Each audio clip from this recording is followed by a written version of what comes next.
നമസ്തേ. കൈവശം വെക്കാൻ പറ്റുന്നതിൽ വെച്ച് ഏറ്റവും നല്ലതെന്താണെന്ന് ചോദിച്ചു കഴിഞ്ഞാൽ എന്റെ ഉത്തരം കോൺഫിഡൻസ് അഥവാ ആത്മവിശ്വാസം എന്ന് തന്നെയാണ്. ഒന്നും കയ്യിലില്ലാതെ ആകുന്ന സമയത്തും നമ്മളോടൊപ്പം കോൺഫിഡൻസ് ഉണ്ടെങ്കിൽ അതാണ് ഏറ്റവും വലിയ മൂലധനം ഏത് കാര്യം അച്ചീവ് ചെയ്യാൻ വേണ്ടിയും. അതുകൊണ്ട് തന്നെയാണ് മരണം വരെ കയ്യിൽ കാത്തു സൂക്ഷിക്കാൻ ഏറ്റവും മനോഹരമായിട്ടുള്ള കാര്യം കോൺഫിഡൻസ് ആണ് എന്ന് പറയുന്നത്. ഒരാൾ വളർന്നു വരുന്തോറും അയാൾ കോൺഫിഡന്റ് ആണോ അല്ലയോ എന്ന് തീരുമാനിക്കുന്നത് ഒരുപാട് ഘടകങ്ങളെ ആസ്പദമാക്കിയാണ്. അഥവാ വളർച്ചയുടെ വിവിധ ഘട്ടങ്ങളിൽ ലഭിക്കുന്ന ഒരുപാട് കാര്യങ്ങൾ അതിലുണ്ട്. അതിൽ ഹെറിഡിറ്റിയുമായിട്ട് ബന്ധപ്പെട്ട കാര്യങ്ങൾ ഉണ്ടായിരിക്കും, എൻവയോൺമെന്റുമായിട്ട് ബന്ധപ്പെട്ട കാര്യങ്ങൾ ഉണ്ടായിരിക്കും. എനിവേ മോസ്റ്റ് ഓഫ് ദ സ്കിൽസും നമുക്ക് അച്ചീവ് ചെയ്യാൻ പറ്റുന്നതാണ്. അതുകൊണ്ട് തന്നെ ഇത് ഉണ്ടാക്കിയെടുക്കുക എന്നത് അല്ലെങ്കിൽ ഇത് ലഭിക്കുക എന്നത് അഥവാ ഈ പറയുന്ന ആത്മീയപരങ്ങൾ ഓരോന്നും ഉണ്ടെങ്കിൽ അത് കോൺഫിഡൻസിലേക്ക് പരിസമാപ്തി ചെയ്യുന്നു, അല്ലെങ്കിൽ കോൺഫിഡൻസ് ഉള്ള ഒരു വ്യക്തിത്വമാണെന്ന് നമുക്ക് പറയാനായിട്ട് സാധിക്കുന്നു. ആത്മവിശ്വാസം എന്ന് പറയുന്ന വാക്കിന് തന്നെയുണ്ട് ആത്മീയതയുമായൊരു ബന്ധം. നോക്കാം ഏതേത് ഘടകങ്ങളാണ് നിങ്ങളെ കോൺഫിഡന്റ് ആക്കി മാറ്റുന്നത് എന്ന്. കോൺഫിഡൻസ് ഉള്ള ആളുകൾക്ക് ലഭിച്ചിരിക്കുന്ന ഒരു വരമാണ് ഗുഡ് പോസ്ചർ എന്ന് പറയുന്നത്. അത് നിൽപ്പിലായാലും ഇരുപ്പിലായാലും നടപ്പിലായാലും ശരീരം നല്ലൊരു പോസ്ചറിൽ, നല്ലൊരു ഘടനയിൽ നിലനിർത്താൻ കഴിയുക എന്നുള്ളത്. ഞാൻ പറയുന്ന ശരീരഘടന സൗന്ദര്യമോ അല്ലെങ്കിൽ ബോഡിയുടെ ഫിറ്റ്നസ്സോ അല്ല. നിങ്ങളുടെ ശരീരത്തിനെ എങ്ങനെ നിർത്താൻ നിങ്ങൾക്ക് സാധിക്കുന്നു, അല്ലെങ്കിൽ എടുത്തു പറയത്തക്ക ഫിസിക്കൽ ഫീച്ചേഴ്സ് ഒന്നും തന്നെ ഇല്ലെങ്കിലും നിങ്ങൾ കണ്ടിട്ടില്ലേ ചില ആളുകളുടെ കണ്ണിലെ ആത്മവിശ്വാസം? അതുകൊണ്ട് തന്നെ കണ്ണു മുതൽ ശരീരത്തിന്റെ ഓരോ അവയവങ്ങളും നിങ്ങളുടെ ഭാവത്തെ നിർണ്ണയിക്കുന്നു. നിങ്ങൾക്കുള്ള അവയവങ്ങൾ ഉള്ള അവസ്ഥയിൽ അതിൻ്റെതായ ഭാവത്തിൽ നിർത്താനായിട്ട് നിങ്ങൾക്ക് സാധിക്കുകയാണെങ്കിൽ അത് കോൺഫിഡൻസ് ഉള്ള ആളുകൾക്കുള്ള ഒന്നാമത്തെ പ്രത്യേകതയാണ്. ബോഡി ലാംഗ്വേജ് എന്ന് നമ്മൾ പറയുന്നു, ശരീരഭാഷ എന്ന് പറയുന്നു. ഉണ്ണിയെ കണ്ടാൽ അറിയാം ഊരിലെ പഞ്ഞം എന്നാണ് പൊതുവെ പറയപ്പെടുന്നത്. ഒരാളുടെ ശരീരഭാഷ കണ്ടു കഴിഞ്ഞാൽ തന്നെ അയാളുടെ നിൽപ്പ്, അയാളുടെ ആറ്റിറ്റ്യൂഡ് നമുക്ക് മനസ്സിലാക്കാനായിട്ട് സാധിക്കും. അയാളുടെ നിലപാട് നമുക്ക് മനസ്സിലാക്കാനായിട്ട് സാധിക്കും. അയാളുടെ ബൗണ്ടറീസ് നമുക്ക് മനസ്സിലാക്കാനായിട്ട് സാധിക്കും. അയാളുടെ ലെവൽ ഓഫ് കോൺഫിഡൻസ് ഒരു പരിധി വരെ മനസ്സിലാക്കാനായിട്ട് സാധിക്കും. സോ ഈ കാര്യങ്ങളുടെയൊക്കെ ആകത്തുകയായിട്ടുള്ള നമ്മുടെ ഭാവം, ആ ഒരു ആത്മവിശ്വാസമുള്ള ഭാവം എന്ന് പറയുന്നത് ഒരു വരദാനമാണ്. ഇത് ചിലപ്പോൾ നമുക്ക് ജന്മനാ ഉണ്ടായിക്കോണമെന്നൊന്നുമില്ല. ജീവിത അനുഭവങ്ങളിൽ കൂടെയും ശിക്ഷണങ്ങളിലൂടെയും നമുക്ക് നേടിയെടുക്കാൻ കഴിയുന്ന ഒരു കാര്യം കൂടിയാണിത്. തീർച്ചയായിട്ടും കൃത്യമായിട്ട് യോഗയും മെഡിറ്റേഷനും ധ്യാനവും വായനയും അറിവുമൊക്കെ ഉള്ള ആളുകൾ, അല്ലെങ്കിൽ ഈ കാര്യങ്ങൾ, ഈ ഗുണങ്ങളൊക്കെ നമ്മളിലേക്ക് എത്തപ്പെടുമ്പോൾ നമ്മുടെ ഭാവം അഥവാ നമ്മുടെ പോസ്ചർ കൂടുതൽ മെച്ചപ്പെട്ടതാകും. അത് ആത്മവിശ്വാസം സ്ഫുരിക്കുന്ന ഒരവസ്ഥയിലേക്ക് എത്തിപ്പെടുകയും ചെയ്യും. The next thing is eye contact. കണ്ണുകൾ കഥ പറയുമ്പോൾ ഒരാളുടെ കണ്ണിലേക്ക് നോക്കിയാൽ പല കാര്യങ്ങളും നമ്മൾക്ക് മനസ്സിലാകും. അല്ലെങ്കിൽ ഭൂരിഭാഗം ആളുകൾക്കും കണ്ണുകളിലേക്ക് നോക്കുമ്പോൾ അവർ കണ്ണ് താഴ്ത്തുന്നത് നമുക്ക് കാണാനായിട്ട് സാധിക്കും. ഇനി അതല്ലാത്ത പക്ഷം ചിലർക്ക് നിങ്ങളുടെ കണ്ണിലേക്ക് നോക്കാനുള്ള ഒരു ശക്തി ഉണ്ടാവുകയില്ല. അപ്പം ഇങ്ങനെയുള്ള അവസ്ഥകളൊക്കെ ഒരു കോൺഫിഡൻസിന്റെ കുറവാണ്. എന്നാൽ ഒരാളുടെ കണ്ണിലേക്ക് തുറിച്ചു നോക്കുക കോൺഫിഡൻസ് ഉണ്ട് എന്ന് കാണിക്കാൻ അത് അൺനാച്ചുറൽ ആണ്. അത് നേരത്തെ പറഞ്ഞ പോസ്ചറിന്റെ കാര്യത്തിലാണെങ്കിലും ഈ പറഞ്ഞ കണ്ണിന്റെ പൊസിഷനിങ്ങിലാണെങ്കിലും ഒക്കെ അത് ആർട്ടിഫിഷ്യൽ ആയിട്ട് ക്രിയേറ്റ് ചെയ്യുമ്പോൾ അതൊരു പരാജയമായിട്ട് മാറും.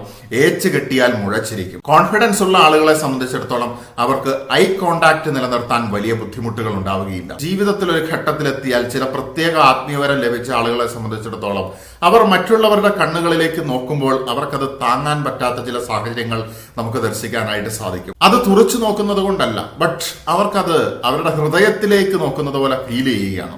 അപ്പൊ ഈ നോട്ടം എന്ന് പറയുന്നത് തുറിച്ചു നോട്ടമല്ല, ആത്മവിശ്വാസത്തോടെയുള്ള ഒരു വ്യക്തിയുടെ നോട്ടം.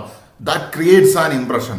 അതിന് വളരെ ശക്തി ഉണ്ടെന്നുള്ള കാര്യം ഒരു നോട്ടത്തിന് എന്നുള്ളത് നമുക്ക് മനസ്സിലാക്കേണ്ടതുണ്ട്. കോൺഫിഡൻസ് ഉള്ള ആളുകളുടെ വലിയൊരു പ്രത്യേകതയാണ് അസേർട്ടീവ്നെസ് എന്ന് പറയുന്നത്.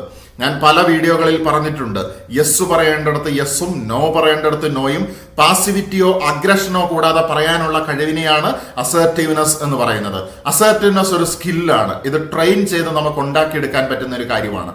അപ്പം നമുക്ക് ഒരു സാഹചര്യത്തിൽ യെസ് പറയേണ്ടടുത്ത് യെസ്സും നോ പറയേണ്ടടുത്ത് നോയും, അഗ്രഷനും പാസിവിറ്റിയും ഇല്ലാതെ, അതായത് നോ പറയുമ്പോൾ വളരെ ദേഷ്യപ്പെട്ടല്ല, യെസ് പറയുമ്പോൾ അങ്ങ് സമ്മതിച്ചു കൊടുക്കുകയുമല്ല, നമ്മുടെ ബൗണ്ടറീസ്, നമ്മുടെ വ്യക്തമായ നിലപാടുകളുടെ ഉള്ളിൽ നിന്ന് നല്ല ഫേമായിട്ട് വൃത്തിയായിട്ട് അത് പറയാനായിട്ട് സാധിക്കുന്നത് കോൺഫിഡൻസ് ഉള്ള അല്ലെങ്കിൽ ആത്മവിശ്വാസമുള്ള ആളുകളുടെ പ്രത്യേകതയാണ്. പലപ്പോഴും നമ്മൾ മറ്റുള്ളവരോട് ചോദിക്കാറുണ്ട്, എന്റെ നിൽപ്പ് ശരിയായോ, എന്റെ നടത്തം ശരിയായോ, എന്റെ വസ്ത്രധാരണം ശരിയായോ, എന്റെ ശരീരഭാഗങ്ങളൊക്കെ ഓക്കെ ആയിട്ടാണോ ഇരിക്കുന്നത്, എന്റെ മുഖം ഓക്കെ ആണോ, ഇത് വല്ലപ്പോഴും ഒന്ന് ചോദിക്കുന്നതിനെ കുറിച്ചല്ല ഞാൻ പറയുന്നത്. ഒരു സ്റ്റേജിൽ കയറാൻ പോകുമ്പോഴോ അല്ലെങ്കിൽ ഒരു പ്രധാനപ്പെട്ട കാര്യം ചെയ്യാൻ പോകുമ്പോഴോ സുഹൃത്തിനോട് ചോദിച്ചു കഴിഞ്ഞാൽ ചങ്ങാതി നന്നായാൽ കണ്ണാടി വേണ്ട എന്നാണ് പറയാറുള്ളത്. അതിനെയല്ല ഞാൻ ഉദ്ദേശിക്കുന്നത്.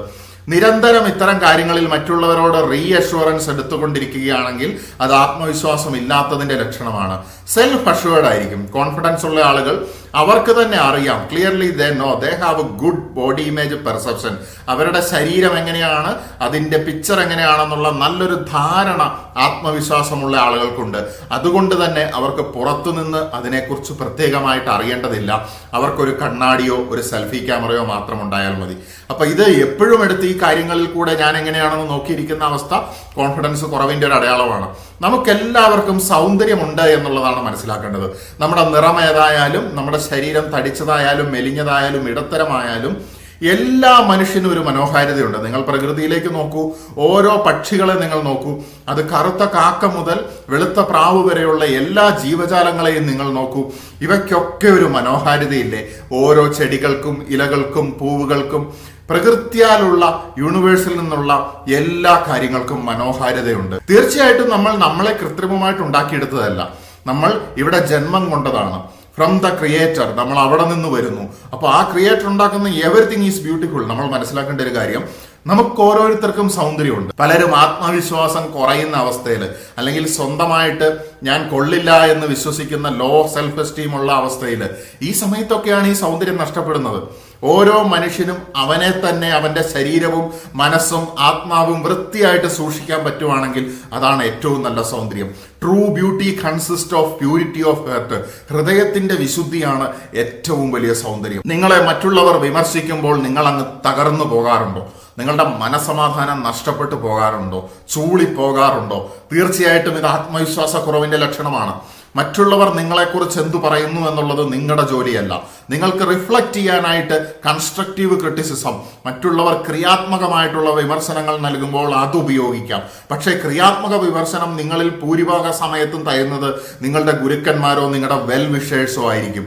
അല്ലാത്ത പക്ഷത്തിലുള്ള നെഗറ്റിവിറ്റി അതിനെ എടുത്തു കളയുക എന്നുള്ളതാണ്. അപ്പോൾ ഒരു വിമർശനം നിങ്ങളെ ബാധിക്കാനായിട്ട് പാടുള്ളതല്ല. ഞാൻ ഉദ്ദേശിച്ച വിമർശനം എന്ന് പറയുന്നത് അനാവശ്യമായിട്ടുള്ള ഒരു വിമർശനം, നിരൂപണാത്മക ചിന്തയല്ല ഞാൻ ഉദ്ദേശിക്കുന്നത്. അനാവശ്യമായിട്ടുള്ള വിമർശനം നിങ്ങളിലേക്ക് വരുമ്പോൾ നിങ്ങൾ അഗ്രസീവ് ആകേണ്ട ആവശ്യമില്ല, ഇമോഷണൽ ആവേണ്ട ആവശ്യമില്ല, വിഷമിക്കേണ്ട ആവശ്യമില്ല, ദേഷ്യപ്പെടേണ്ട ആവശ്യമില്ല. തീർച്ചയായിട്ടും അതിനെ ലോജിക് ഉപയോഗിച്ച് ചിന്തിച്ച് ഒരു മറുപടി കൊടുക്കാൻ കഴിയുമെങ്കിൽ കൊടുക്കുക. അത് നല്ലൊരു മറുപടി കൊടുക്കാൻ കഴിയുന്നില്ലെങ്കിൽ കൊടുക്കരുത്. ഇവിടെ മറുപടി കൊടുക്കുക എന്ന് ഉദ്ദേശിക്കുന്നത് ബൗദ്ധികമായിട്ടുള്ള ഒരു നിലപാടായിരിക്കണം, അല്ലാതെ അവരെ ഇരുത്താനുള്ള മറുപടിയല്ല.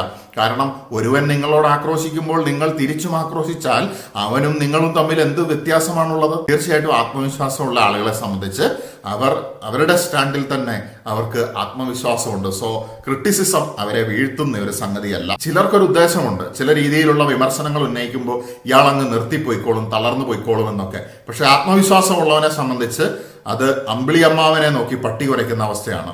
വഴിയിൽ നിന്ന് കുരയ്ക്കുന്ന എല്ലാ നായ്ക്കളെയും എറിഞ്ഞോടിക്കാൻ നിൽക്കുകയാണെങ്കിൽ നിങ്ങൾക്കൊരിക്കലും ലക്ഷ്യസ്ഥാനത്തേക്ക് എത്തിച്ചേരാനാവുകയില്ല എന്ന് വിൻസ്റ്റൺ ചർച്ചിൽ പറഞ്ഞതുപോലെ. So confident people are good in handling criticism properly. ആത്മവിശ്വാസം ഇല്ലാതെയാകുന്നവരുടെ പ്രധാനപ്പെട്ട ഒരു സ്വഭാവ വിശേഷണമുണ്ട്. ഇത് നമുക്ക് പുറത്ത് കാണാൻ പറ്റുന്ന ഒരു സ്വഭാവമല്ല, ഉള്ളിൽ നടക്കുന്ന ഒരു കാര്യമാണ്. നെഗറ്റീവ് സെൽഫ് ടോക്ക് എന്നാണ് അതിന് പറയുന്നത്. അതായത് എന്നെക്കുറിച്ച് തന്നെ, എന്നോട് തന്നെയുള്ള സംസാരം നമുക്ക് എല്ലാവർക്കും ഉണ്ടാകാറുണ്ട്.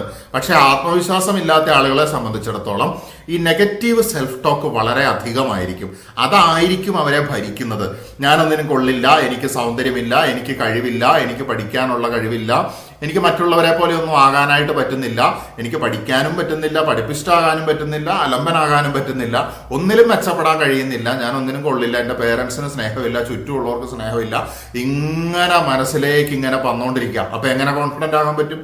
ഇതിനെ റീപ്ലേസ് ചെയ്യണം. ഈ നെഗറ്റീവായിട്ടുള്ള തോട്ട്സിന് പകരം ഞാൻ നല്ലതാണ്, എനിക്ക് എൻ്റെതായ സൗന്ദര്യമുണ്ട്, ഞാൻ എന്നെ തന്നെ വൃത്തിയായിട്ട് കൊണ്ടു നടക്കും, എനിക്ക് മറ്റുള്ളവർ എന്ത് പറഞ്ഞാലും അതെനിക്ക് പ്രശ്നമല്ല, എൻ്റെ സ്വപ്നം എന്താണെന്നുള്ളത് ഞാൻ കണ്ടെത്താൻ വേണ്ടി പോവുകയാണ്. ഇങ്ങനെ പോസിറ്റീവായിട്ടുള്ള തോട്ട്സുകൾ നിറച്ചു കഴിഞ്ഞാൽ ഓരോ നെഗറ്റീവ് തോട്ട് വരുമ്പോഴും നിങ്ങളുടെ മനസ്സിൽ ഭാവന കൊണ്ടൊരു മാലാഖയെ സൃഷ്ടിച്ചിട്ട് ഓരോ നെഗറ്റീവ് തോട്ട്സ് വരുന്ന സമയത്തും അതിനെ തട്ടിക്കളയാനുള്ള ശേഷിയുള്ള ഒരു പ്രകാശം ആ മാലാഖ അയക്കുന്നതായിട്ട് സങ്കല്പിക്കൂ. എന്നിട്ട് പോസിറ്റീവായിട്ടുള്ള ചിന്തകളെ എടുത്ത് നിങ്ങളുടെ മനസ്സിലേക്ക് വെച്ചു തരുന്ന ഒരു മാലാഖയെ സങ്കല്പിക്കൂ. ഇത് ഞാനൊരു എക്സാമ്പിൾ പറഞ്ഞതാണ്. പല ആളുകൾക്ക് പല രീതിയിലായിരിക്കും. ഒരു ഗുരുവിനെ സങ്കല്പിക്കാം, അല്ലെങ്കിൽ ഒരു സ്വന്തം മനസാക്ഷിയുടെ ശബ്ദത്തെ സങ്കല്പിക്കാം, അല്ലെങ്കിൽ നിങ്ങളുടെ ഇടയിൽ നിന്ന് പോയ ഏതെങ്കിലും ഇഷ്ടപ്പെട്ടിട്ടുള്ള വ്യക്തികളെ സങ്കല്പിക്കാം. അവരുടെ സ്വരം നിങ്ങളുടെ ഉള്ളിൽ ഇങ്ങനെ പറഞ്ഞുകൊണ്ടേയിരിക്കും.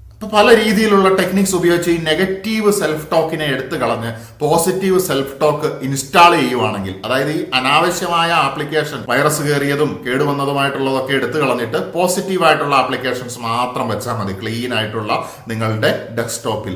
അപ്പൊ അങ്ങനെ ആകുന്ന സമയത്ത് നമ്മൾക്ക് കോൺഫിഡൻസ് തനിയെ കൂടി വരും. പെട്ടെന്നല്ല, but slowly and definitely it will happen. You will witness. പല സമയത്തും പല ആളുകൾക്കും നിശബ്ദതയിൽ കംഫർട്ട് അല്ല. ആളുകൾ മിണ്ടാതിരിക്കുന്ന സമയത്ത് നിശബ്ദമായ അവസ്ഥയിൽ എന്തോ കുഴപ്പമുണ്ടെന്ന് ചിലർ വിചാരിക്കും. എന്നിട്ട് പറയും എല്ലാവരും ഒന്ന് ചില്ല് ചെയ്യൂ, ശബ്ദം ഉണ്ടാക്കൂ, എന്തെങ്കിലും പറയൂ. തീർച്ചയായിട്ടും കോൺഫിഡൻസ് ഉള്ള ആളുകളുടെ ലക്ഷണമല്ല ഇത്. കാരണം ദേ ഓൾവേസ്, അവർക്ക് എല്ലാ സമയത്തും ഒച്ചപ്പാടും ബഹളവും കാര്യങ്ങൾ ഇങ്ങനെ അറിഞ്ഞുകൊണ്ടേയിരിക്കണം. ഞാൻ എക്സ്ട്രോവർട്ടുകളെ കുറ്റം പറയുന്നതല്ല, പക്ഷേ എക്സ്ട്രോവർട്ട് ആയാലും ഇൻട്രോവർട്ട് ആയാലും സൈലൻസിൽ കംഫർട്ടബിൾ ആയിരിക്കും കോൺഫിഡൻസ് ഉള്ള ആളുകൾ. നിശബ്ദതയേക്കാൾ മനോഹരമാണ് തങ്ങളുടെ ശബ്ദമെന്ന് തോന്നിക്കുന്ന സമയത്തായിരിക്കും അവർ സംസാരിക്കുകയുള്ളൂ. സോ നിശബ്ദതയെ ഭയക്കേണ്ട കാര്യമില്ല. നിശബ്ദതയെ നമുക്ക് ഉൾക്കൊള്ളാൻ പറ്റുന്നവരാണ് ആത്മവിശ്വാസമുള്ള ആളുകൾ. ആത്മവിശ്വാസമുള്ള ആളുകൾ എപ്പോഴും എന്തെങ്കിലും എക്സ്ക്യൂസുകൾ പറഞ്ഞ് ഒഴിയുന്ന ആളുകളല്ല. ഒരു ചുമതല അവരിലേക്ക് വരികയാണെങ്കിൽ, ഒരു കാര്യം ഏറ്റെടുക്കേണ്ട അവസ്ഥ വരുന്ന സമയത്ത്, അല്ലെങ്കിൽ ഒരു പരാജയത്തിന്റെ ഉത്തരവാദിത്വം ഏറ്റെടുക്കുന്ന സമയത്ത് അവർ എക്സ്ക്യൂസുകൾ പറയില്ല. ബിക്കോസ് ദേ ക്ലിയർലി നോ എന്തുകൊണ്ടാണ് ഇത് പരാജയപ്പെട്ടത്. അതിനുള്ള ഒരു സെൽഫായിട്ടുള്ള ഒരു അവയർനെസ് അവർക്ക് തീർച്ചയായിട്ടും ഉണ്ടായിരിക്കും. അപ്പൊ എക്സ്ക്യൂസുകൾ വല്ലപ്പോഴും പറയുന്നതല്ല ഉദ്ദേശിക്കുന്നത്. അവശ്യ സമയത്ത് ആവശ്യം പോലെ ഉപയോഗിക്കേണ്ട ഒരു സാധനമാണിത്.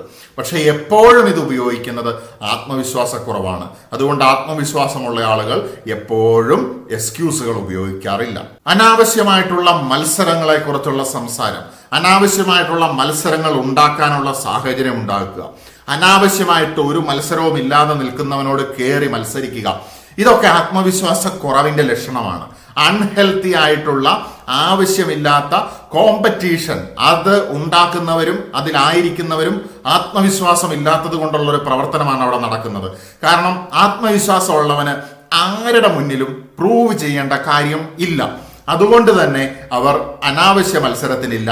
അവരുടെ മത്സരം കഴിഞ്ഞ നിമിഷത്തിലെ ഇന്നലകളിലെ അവരോട് തന്നെയാണ്. Because they know I have to update and upgrade. അതിൽ നിന്ന് മുന്നോട്ട് പോവുക. ബിക്കോസ് എല്ലാ മനുഷ്യരും വ്യത്യസ്തരാണ്. വ്യത്യസ്തമായുള്ള പാതകളാണ് അവർക്കുള്ളത്. ഒരാനയുടെ മരം കയറാനുള്ള കഴിവും ഒരു കുരങ്ങന്റെ നീന്താനുള്ള കഴിവും ഒരു മത്സ്യത്തിന്റെ ഇഴയാനുള്ള കഴിവും വെച്ചിട്ടല്ല പ്രകൃതി വിധി നിർണയം നടത്തുന്നത്. എല്ലാവരും യുണീക്കാണ്. എന്റെ കഴിവ് ഏതാണെന്ന് കണ്ടെത്തിയാൽ ഞാനെന്തിന് മറ്റുള്ള ആളുകളുമായിട്ട് മത്സരിക്കണം? ഞാൻ എന്റെ മേഖലയിൽ എന്നോട് തന്നെ മത്സരിച്ച് ബെറ്റർ ആയാൽ പോരെ. ഈ രഹസ്യം ആത്മവിശ്വാസമുള്ള ആളുകൾക്ക് നന്നായി അറിയാം. ആരുടെയും മുഖസ്തുതി, ആരുടെയും ശ്രദ്ധ പിടിച്ചു പറ്റുക, ഈ രണ്ട് സ്വഭാവങ്ങൾ ആത്മവിശ്വാസമുള്ള ആളുകൾക്ക് താല്പര്യമില്ലാത്ത കാര്യങ്ങളാണ്. അല്ലെങ്കിൽ അവർക്കത് ആവശ്യമില്ല.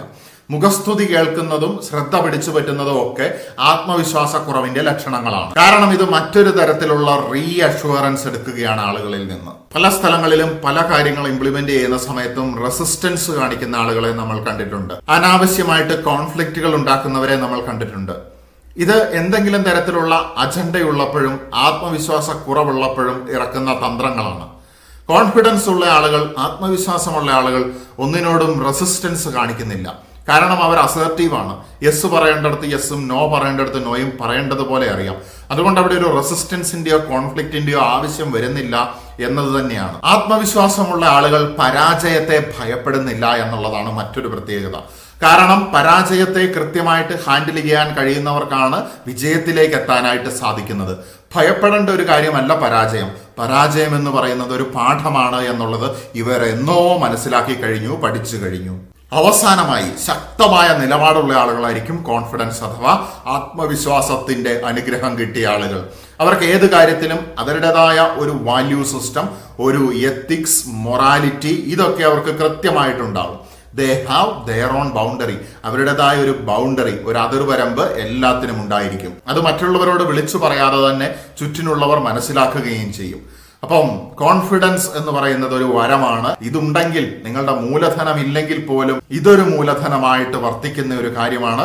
നമ്മൾ കേട്ടിട്ടുണ്ട് പല വ്യക്തികളും ഒരു കാര്യത്തിലേക്ക് ഇറങ്ങുന്ന സമയത്ത് ആകെ കയ്യിലുണ്ടായിരുന്ന മൂലധനം എന്ന് പറയുന്നത് കോൺഫിഡൻസ് ആണ് എന്നതാണ്. അതുകൊണ്ട് നവലോക നിർമ്മിതിയിലേക്ക് ഇറങ്ങുന്ന സമയത്ത് ഈ ഒരു ആത്മീയവരം കൃത്യമായിട്ട് യൂട്ടിലൈസ് ചെയ്തുകൊണ്ട് എല്ലാവർക്കും മുന്നോട്ട് നീങ്ങാം. നമസ്തേ.